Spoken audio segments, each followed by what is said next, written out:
Tonight's true scary story is scary, it's long, it's terrifying, it's sad. The story also has a trigger warning for violence, DV, and also psychological abuse to a child. And if you like to be scared, you're gonna love this one. If you don't, you will not like this at all. But before I get started, if you could just smash that like button for me, it really does help get my videos pushed out, but only if you appreciate my work. Alright, tonight submitted did not tell me whether I could use her real name or not, so we are gonna call her Molly. So Molly's experience started when she was 3. Many people believe that you can't remember that far back, but unfortunately for Molly, she can, and the experiences that she had and that she remembers are very traumatic. Molly believed that she was her parents' biological daughter until she was 8 years old, when she was told that she was adopted and that they weren't her real parents. Now, the very beginning experience for her was when she saw a dog run across her bed. Now, the family didn't own a dog because her mother was allergic to dogs. She screamed, "There's a dog in my room! There's a dog in my room!" And her mother runs in the room and tells her that it's just a dream. It wasn't a dream, but she was little, so she didn't protest. Later that night, she ended up seeing the dog again. It was a white, fluffy, small dog, but what followed is what terrified her. It was a little blonde girl, but she had a knife in her eye, with blood covering her light blue floral nightgown. She was a little taller than Molly, maybe 6, 7 years old, and Molly wasn't scared of her until she said, "You're not safe here." And blood just started pouring out of her mouth. She was frozen with fear. Then she wet herself.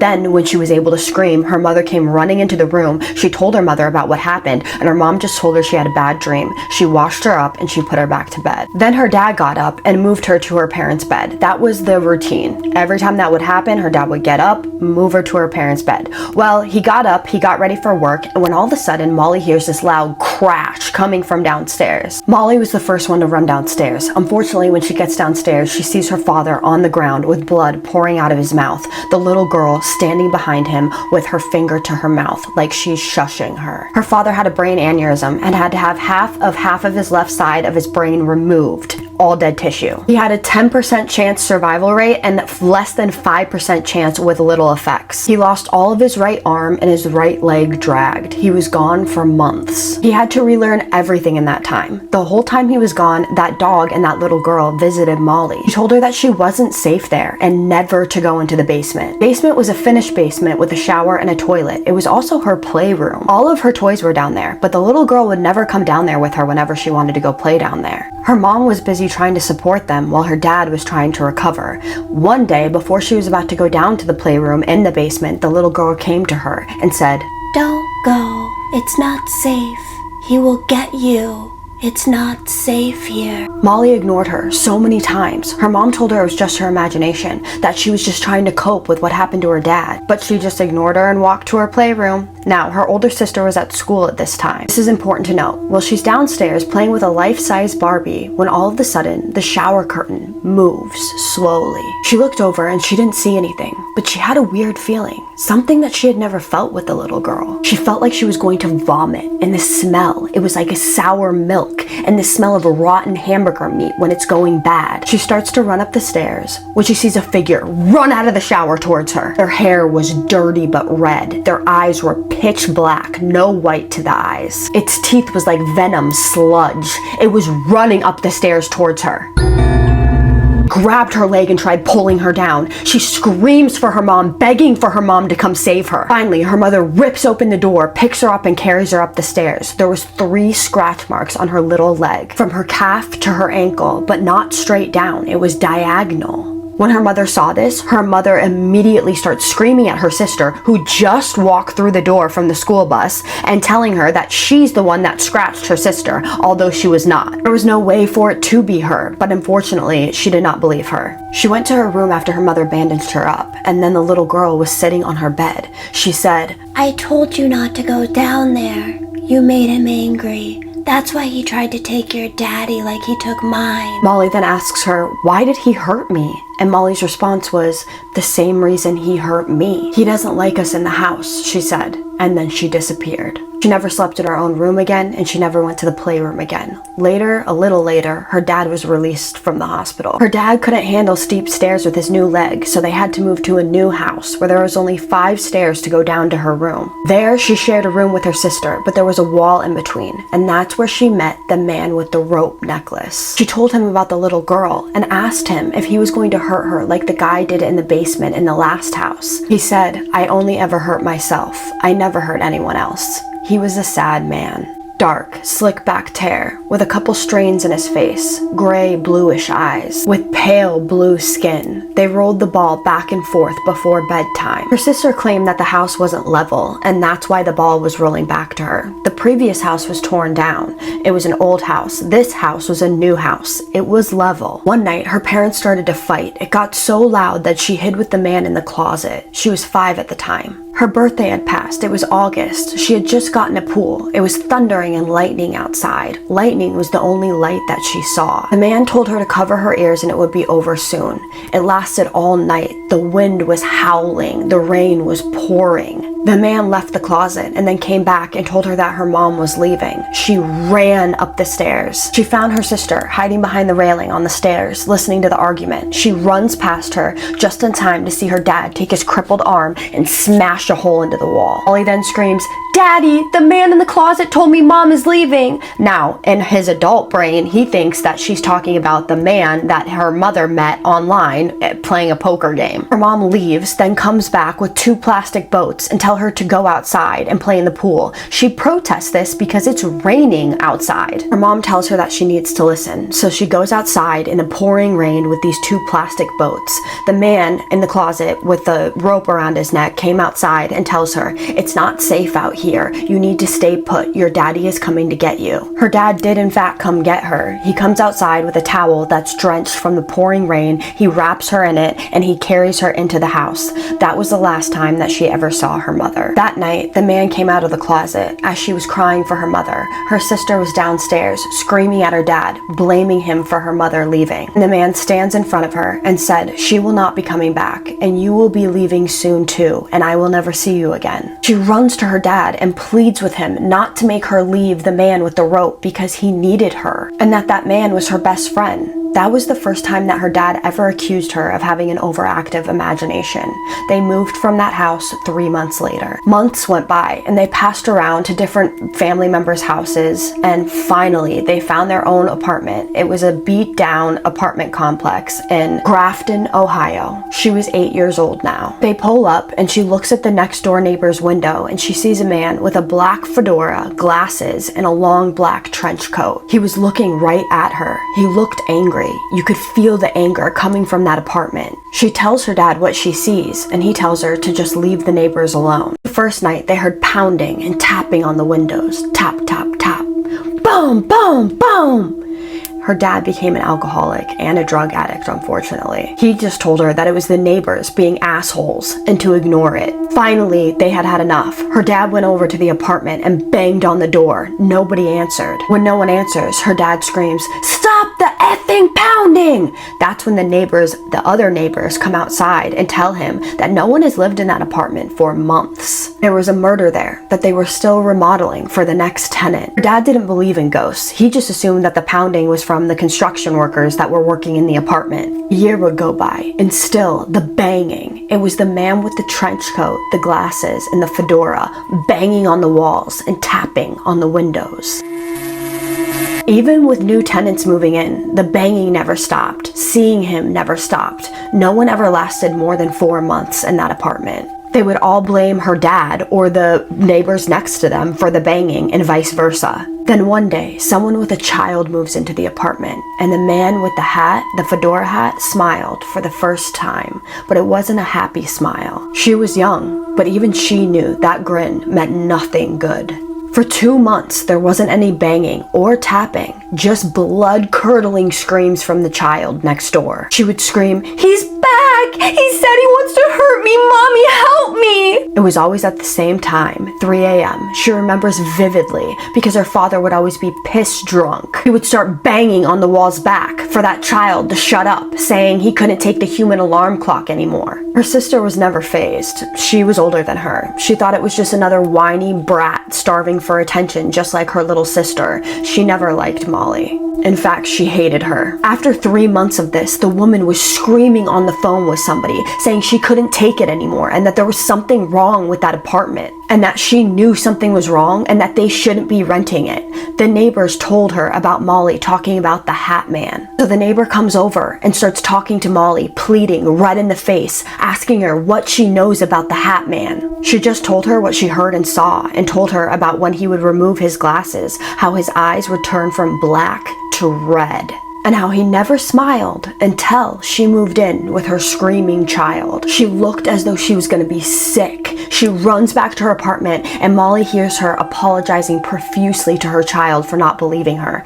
They packed up all their things and they left that day. At 10 years old, Molly's father met a woman who was her best friend's grandmother. Ruined the family friendship. After she moved in, her father told Molly that her soon-to-be ex-husband was dangerous. She attempted to love bomb Molly. She even convinced her dad that she saw the Hatman too. But what came with this woman were two entities that were anything but pleasant. Molly wasn't sure if she knew that she had an attachment, but it was a man and a woman, and she couldn't really tell, but they looked like to be wearing something from like the 50s. No blood on them, but the woman looked off. She had scars above her eyes. The man constantly had to lead her to like directions. It was weird. She never spoke, but her face looked frozen with fear.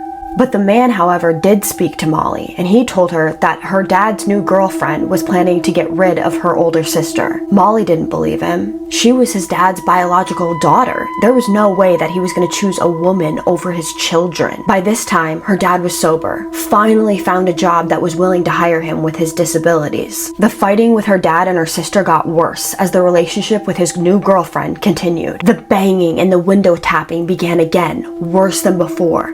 Tap, tap, tap. Boom, boom, boom! The Hatman wanted in, but never seemed to be able to gain entry. The man and the woman would watch him as he walked past her window.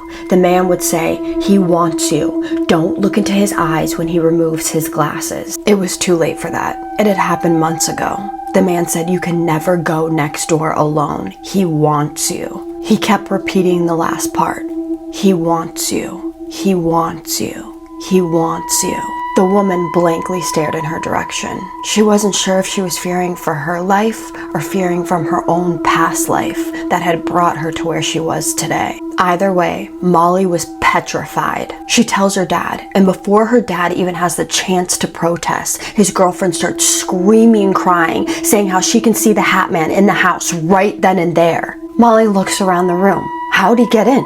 He's never entered the apartment, and the whole entire time that they've lived there. Molly didn't see him, but her father was finally listening, and maybe this entity was just showing himself to his girlfriend. The man then comes downstairs and tells Molly, "He's not here, he's outside, he's not in here." The woman just stares out the window, blankly. Now her dad, finally believing something supernatural was occurring, asked his girlfriend how he could save his daughters. She didn't like hearing that. You could tell by the way that she was trying to hide the scowl that was forming on her face. Her sister noticed this. She was argumentative. She asked what was wrong with him protecting them. After all, they were his children. Her dad looked at his girlfriend surprised, as he had never seen this side of her, this jealousy. She knew it was too soon to show it, so she shifts gears and starts screaming, "He's right there! He's going after your daughter!" and points to her sister. This obviously terrified her sister, so she runs out of the house. Molly's dad picks her up, grabs his girlfriend's hand, and they leave, drive away. Her sister refused to live in the house. She went and stayed with her grandmother, and she told her grandmother that things were starting to get physical between her and her father. She said nothing about the Hatman. She didn't want to cause her grandmother stress because she just felt like this would add to the family drama. Her dad was actually okay with his daughter being gone, and his girlfriend smiled a lot more now that she was not there. They cleaned out her older sister's room and then they moved into it. She hated the fact that Molly's room was next to theirs, but she said it was because she didn't want to wake her up going in and out of their room. The man and the woman would come sit in her room, and the man would tell her that she was next on the list to go. She didn't want to raise kids as she had already raised her own. She wanted freedom with a man with no ties. She was 10, so she had no idea what this meant. She figured that her father wouldn't be able to wear suits anymore with ties. Molly then told her dad's girlfriend about the man and the woman that she had brought. She described them to a T, and her dad's girlfriend looked absolutely horrified. She told her that it was her grandparents and that her grandmother had died during a complication while having surgery on her eyes. The man nodded as the girlfriend told Molly about them, but she had never seen them. But she did claim to see every other spirit except for them and said that they were the safe people. She showed Molly the items that she believed that they were attached to, an old pipe and a pair of white gloves. After that, they never spoke of them again. She didn't want her father stressing about any more things because he was already stressing about the Hatman. They ended up finally moving from Grafton, Ohio to Princeton, West Virginia. By that time, her father and his new fiance were planning on doing ghost hunting as a hobby to cure his fears of the unknown. Without Molly, of course. The man and woman did not follow them. She discarded their items before the move. She said she wanted to set them free, but Molly thinks she just didn't want them telling her about his fiance's plan. This didn't work out. New entities would be found in the new home. They moved to a home on a huge hill with a broken down barn, a basketball court, and a playhouse with a slide that led to the bottom of the first hill of the backyard. It was once owned by the Carpet Man. If you ever watched commercials in the area, you would see the man and his two sons advertising. They were advertising their carpets. Now, the house was 3 bedrooms and a basement. The laundry room was in the basement. She refused to go into the basement due to what happened to her when she was 3. His now wife claimed to be super understanding. Nothing happened there until after the first month. She started to hear voices in the closet. She told her dad's girlfriend and she got furious, said it was all in her head, and got mad at her for taking away her father's attention. She didn't understand because before she was all about talking about spirits with her. Her father and his girlfriend would go on ghost adventures and bring back items. One was a pink brooch with a white sculpted lady on it. I'm not sure if I said brooch right. B-R-O-A-C-H. Sorry. Weeks later, a lady in a white dress named Emily appeared in her room. She again told her dad's wife, and she said to stop, that it was all in her imagination, and to stop trying to ruin their new home with her childish imagination. Molly thought that she saw spirits. She thought she was like her. Fraud. So instead of his wife telling her father who Emily really was, she told him that it was just Molly's imaginary friend, that it was in her imagination. Emily told Molly not to go into the barn and never to go into the basement alone, and to never listen or to reply to the voices in the closet. Molly listened. She turned 11 in that house, and things started to get worse there. Things would move, and she would be blamed. Banging would happen, and then Molly would get blamed. And then one day, his wife tells Molly that she's no longer his first priority, and that she needed to grow up. She threw away all of Molly's toys. When her father asked her why she did this, she said, well, she said she was ready to become a young lady.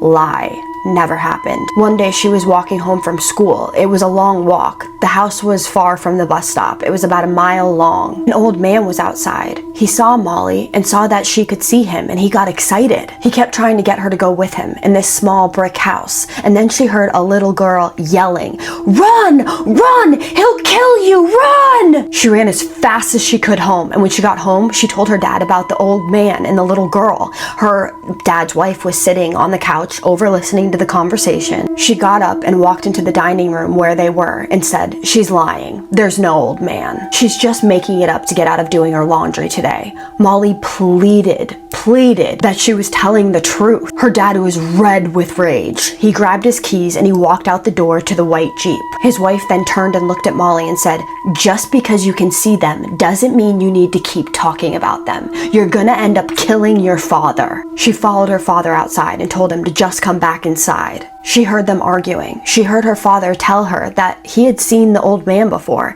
and that he had heard yelling and screaming, but he figured it was just kids playing. She then changed her tune and agreed to go with him. They were gone for quite some time. Emily then came out of the room and sat with Molly. Molly told her what happened. Emily was Molly's best friend. She didn't have any real friends. She felt like a weird kid. She was made fun of because she talked about the weird stuff that was happening in her house. The neighborhood kids refused to be around her because of the stories that they had heard from their parents, and they were never allowed over, claimed it wasn't safe. Emily looked at Molly and said, "She's planning on getting rid of you. She was telling your father that you need to go to the basement alone. It's not safe down there. Something's down there, and it wants you. Shaken by what she was saying, Molly tried to brush it off and convince herself that Emily wasn't really there now. Her father wouldn't do that to her. He knew how much basements terrified her. She was wrong. Her dad and his wife returned. His father didn't say anything to her. Went into the bedroom, shut the door, nothing. His wife came in and told her that she needed to go do the laundry, that it was time to grow up. Molly protested this. She yelled for her dad, begging him not to make her go down there by herself. He didn't say a word from his room, but Emily came with her, but only to the middle of the basement stairs. She promised to tell her when something was off so that she had time to run. As she's putting clothes in the washer, she hears rustling behind the stairs. Emily is quiet, just listening. She hurried up with the clothes in the wash, and Emily said, "It's coming, let's go." Then Emily runs up the stairs and goes to her room and shuts the door. But she thinks that her stepmother was eavesdropping, listening to her talk to Emily, because she then went into her room and told her that she had switched over the clothes from the washer to the dryer, and that she needed to go down there by herself and fold the laundry downstairs by herself. Emily asked why she needed to fold the laundry downstairs. Why couldn't she just fold the laundry in her room? She then said, "It saves time." When she walked away, she could tell the joy she was getting from her face as she was walking out of the room just from torturing Molly. Molly had no choice. The clothes were done and she had to go downstairs and fold them. Emily, at the middle of the stairs, telling her it's going to be okay and that she was there for her. The next thing she knows, Molly's teeth start chattering.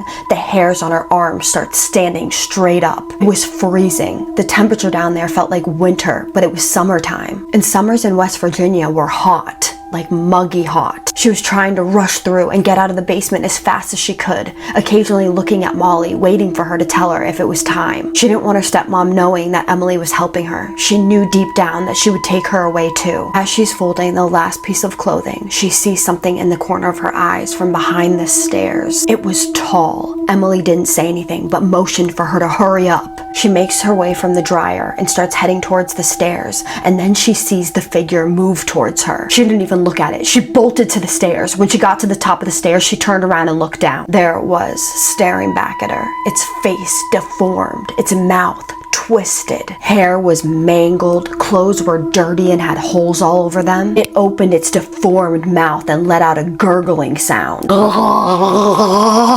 The door then slammed on its own. Her stepmother was sitting at the table watching her. She tried to play it off like nothing happened and everything was fine. She made a snide comment.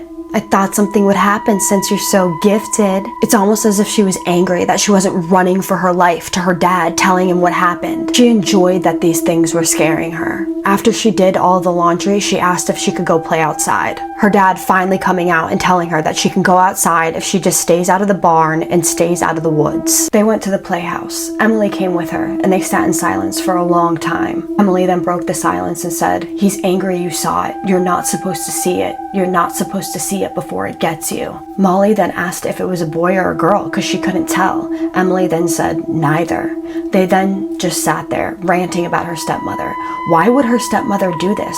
What did she do that was so bad that would make her want to make her go down to the basement? Emily then disappeared. She knew that meant someone living was coming. It was her dad. He came down and sat next to her. He told her that she needed to stop with these childish games. No more ghosts, no more stories. She needed to grow up. She asked him, "Why did you stop being my dad?" He responded with, "That's what happens when you get married.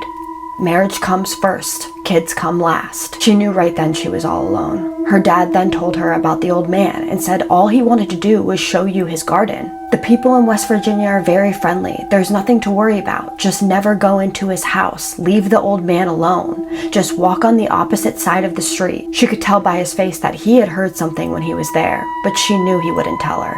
He told his wife about the conversation that he had with Molly. She didn't like this. She didn't like him having adult conversations with Molly. Emily then came back and told her that her dad had actually heard the screams from that house, but that his wife had told him to leave it alone, that it was none of his business. Molly was scared of the old man. She would avoid seeing him when she would walk home. She would walk on the opposite side of the street so that he didn't know that she could see him. She heard the screams, even from the opposite side of the street. She didn't understand why her dad, the man who yelled at the boogeyman to leave her alone, the man who kissed her boo-boos, the man who pretended to be a roller coaster on the theme park Typhoon on Windows 98. That man no longer existed. Her dad was no longer her dad. He chose her. All she had was Emily, but not for long. His wife noticed the help she was getting from Emily when she would go into the basement, so she took all the jewelry that she got from her ghost adventures and she pawned it. Emily was gone. Molly cried for months. She knew that she had taken away the only person or thing that she had in that hellhole of a house. She loved torturing her, making her go to the basement. Every single time she would get a cold chill though, she knew it was time to run. She folded the top layer of clothes to make it look like she did exactly what her stepmother asked. She got away with it. The closet would start making noises. The handle would rattle, and her dad would yell at her to stop making noises. She was grounded more often than not. She knew she had to get out of that house. She knew something bad was going to happen, and she didn't have Emily there anymore to help her. She ran away as soon as her dad and his wife left for another ghost adventure. She ran to a cemetery. It was not far from her house. She sat down and she cried for what felt like hours. As she's sitting there, a man approaches her and says, "Don't worry. You're gonna be okay. You're gonna see your parents soon." Now, Molly was made to believe that she was adopted and that her parents died when she was younger. So when this man said this, she thought that she was going to die. She didn't understand why he was saying this was a good thing and not to worry. She didn't want to die. The cops then found her and took her to the station. They thought that she was just another kid that made up ghosts. That was until her dad gave them the address to the house. The cops lost all color in their face. The one cop asked her dad if the carpet owner had told him what happened there before he purchased it. He did not, and then her dad just started bragging about how cheap he got the house. The cop then told him that he didn't believe in the supernatural until he got a call there years ago. He warned her dad that there was evil there, and that the barn that was falling apart and had burn marks on various places in the roof was dangerous, that there was a massacre there years ago. Her stepmother stood there with a look of disgust. She didn't believe it. She claimed that she had been in that barn on numerous occasions and that nothing had happened. The cop told her that by the way she was talking, he knew that she had never stepped foot in that barn. She did not like this. She did not like being called out. Her dad defended her, said she saw spirits. She was gifted. She knew what she was doing. The cops didn't believe either of them. The cops came over to Molly and apologized to her for not believing her. They knew something was in that house. They saw things too. There was a reason the neighborhood kids weren't allowed over there. It wasn't safe. It was because they knew and saw things that went on in that house. They went home and of course she was grounded. Her dad went to take a shower. Her stepmom came in her room as she was rolling crayons underneath the closet. Her stepmother asked her what she was doing. Molly exclaimed that when she rolls things under the closet, she sees lights flicker. She looked genuinely scared now. She wasn't gifted. She's never seen anything supernatural. She was a liar. They heard loud boom, boom, boom banging, and then her father ran out of the bathroom in a towel, screaming about a woman that he saw that apparently was banging on the shower glass door. Her stepmother then tells her father that she saw flashing lights in the closet.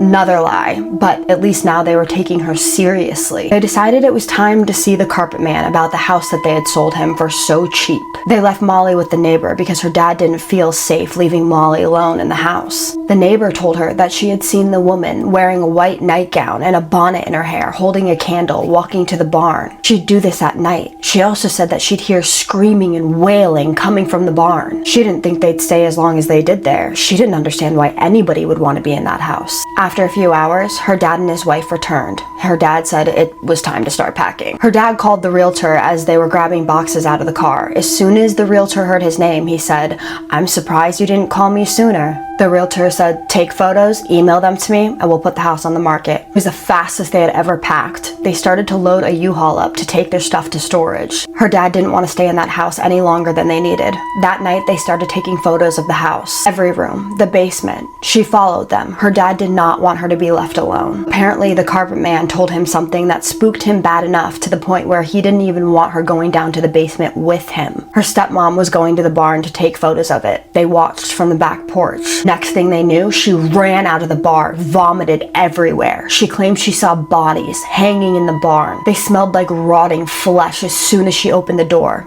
That was the last straw for her dad. He wanted them out. They emailed the photos and they went straight to a hotel that night. As they're all sitting there, her stepmother is looking through photos in the camera. She gasps. She tells her dad that they need to go and get these printed. They left for a while. When they came back, there was no color to their faces. She asked to see, As she's going through the photos, she sees a woman in a pink nightgown staring back at her. It was a photo of the barn, but you could see her in the doorway of the barn. She had black eyes, pale skin. Behind her, legs hanging. The next photo was of stairs to the basement. Mind you, all the lights were on. The door was wide open, and although the lights were on, in the middle of the stairs was just pitch black.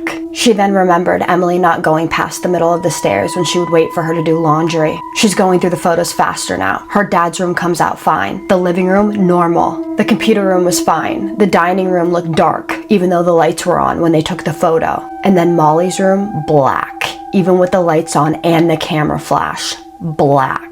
2 photos marked her room, black. The room in the closet, black. Molly was horrified. She told her dad she knew something was wrong with the house and no one believed her. Her stepmom then says, "It's not about you. I saw hanging bodies."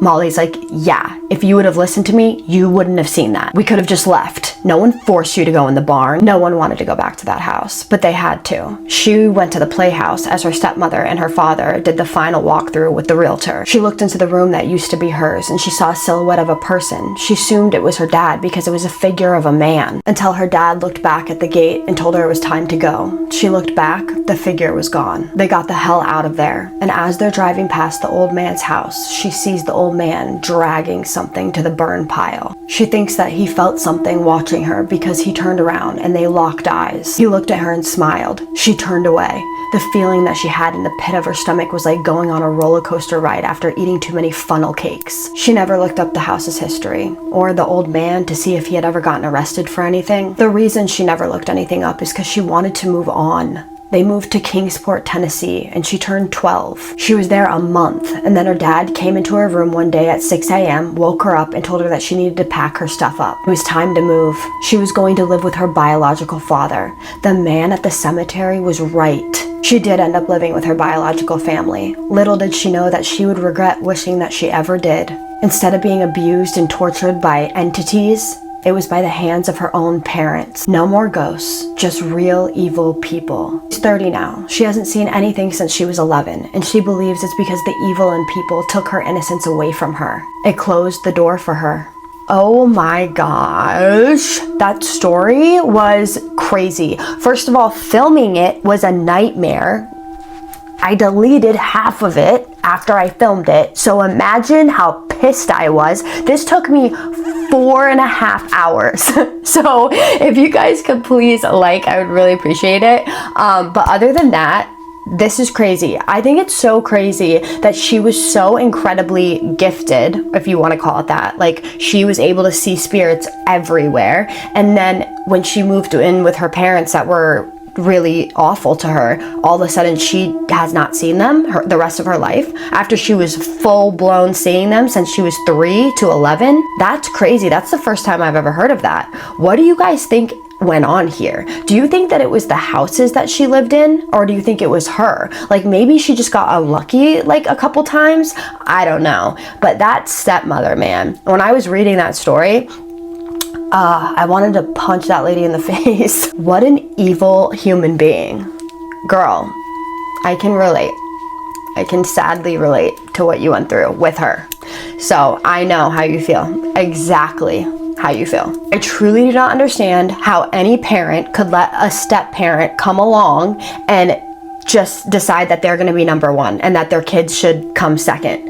That is mind-boggling to me. Who the fuck does that? Like, it will forever make me so angry. If I had children, which I don't, if someone came in and treated my children like that or wanted me to put them before my children, they would be out of my house so effing fast. Like, and I'm not just saying that. Like, there's no fucking way I would allow that to happen to my child. That is crazy. I am so sorry that you went through that, Molly. Like, I know that's not your real name, but I hope that you have healed from that trauma, because that trauma runs deep and it will stay with you for your whole life. I know that feeling, and I hope that you have healed from it. I hope you are happy now and safe, and I'm so incredibly sorry that you suffered in this way. This was heartbreaking to read and tell. But please drop what you guys think in the comments. But what do you guys think about the little girl in the barn too? And do you think the woman was evil with the candle that was walking to the barn at night? What do you guys think about this? I just want to know your thoughts. Like, tell tell me your thoughts about this whole entire story, because I want to read them. I'm so freaking like mad after reading that story. I truly believe that her stepmother like almost wanted her dead. That's what like it sounded to me. It really felt like that to me. That's crazy. But let's get on to something lighter, okay? We're gonna do the shout outs. My first one is going to Kristen Vicray 7370. I hope I'm getting that right. You follow me here and on TT, and I love you for that. Thank you so much. And you left such a sweet comment. I appreciate your support and your love and like your kindness. I appreciate you following me on both channels. It means everything to me when people watch my stories. I love doing this. This is my passion. I put so much hard work into it, and when people like you come along and make it easier for me, it just lightens up my whole day. So thank you. I love you, girl. My next one is going to Evil Bridge 6559. The camera, I'm so sorry about the camera, you guys, today. I hope I pronounced that correctly. Thank you so much for commenting all the time and for just supporting me. Like, I saw your last comment and you're like, my baby, with a heart next to it, and that just made me smile. Like, I was like, that's so cute. Thank you so much for making me smile and being a part of my little community. It means everything to me. You are the best. I love you. Seriously, so sorry about my camera. It just kept tilting the whole time I was telling the story. I was like, okay, whatever. But my name is Kaisa. I tell true scary stories down here every other night that you guys submit to me. So if you're into that, hit that subscribe button so that you can get notified the next time I tell a true scary story. And with that, I just need you to do 3 things for me. And what are those? Keep sending me your scary stories. Have a safe night. And what's the third one? Say it with me. Have a spooky night. Love you guys. See you in the next one. Spooky kisses.